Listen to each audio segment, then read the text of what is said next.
So we're going to do a little acoustic analysis of the room we're in right now. So the room's dimensions are approximately 10 feet by 10 feet by about 9.5 feet tall. So it's basically a cube, and as you can hear right now, there's a lot of reverberation and echo. So this does not help with video calls or conferencing calls or any time that you need to use any kind of speakerphone.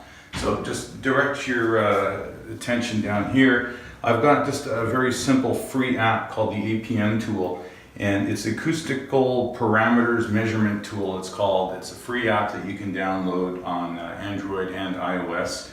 And really all you need to do to analyze a room is to use this app, clap a few times, and make sure you record the measurements. So let's take a look at the app. So we're looking at the app right now. This is just the free light version that you can get, and this is on iOS. So we're just gonna hit begin session. Okay, so acquisition stopped. Okay, so press start. Now we're just gonna do a clap.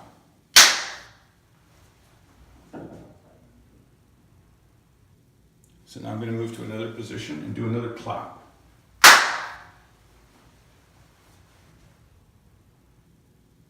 And I'm going to move to a third position and do a third clap.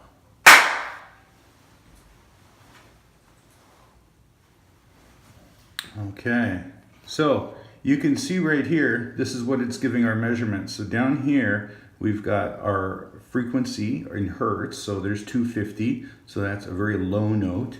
And this is 4,000 hertz, very high note.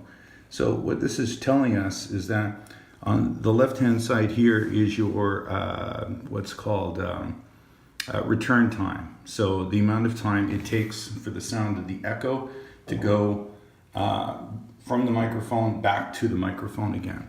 So we can see right here at 250 and 500 hertz, we've got quite a bit of return time, but then the return time goes down to 0 for the upper frequencies. This is the before shot, so you can see blank walls, lots of hard surfaces, and that's why you get reverberation echo. Lots of hard surfaces.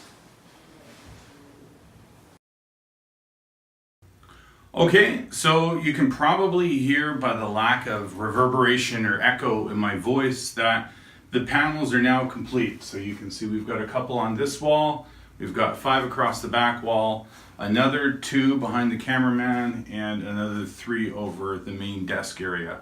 So we're going to just take a look at the analysis tool and we're going to see how much it's changed.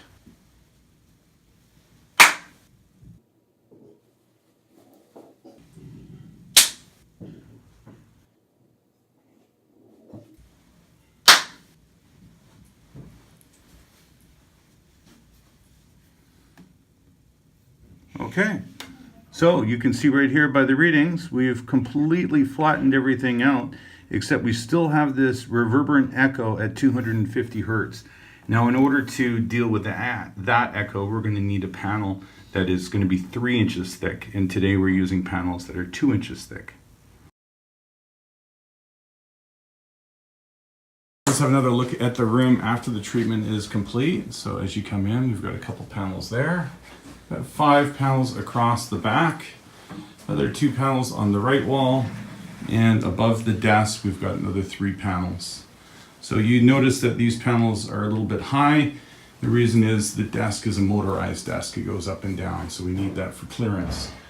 But the idea is that you don't want sound to continue to reverberate by bouncing from one parallel wall to the other. So if you line these up so that the one on the opposite wall is in between these two, then you're going to have a better effect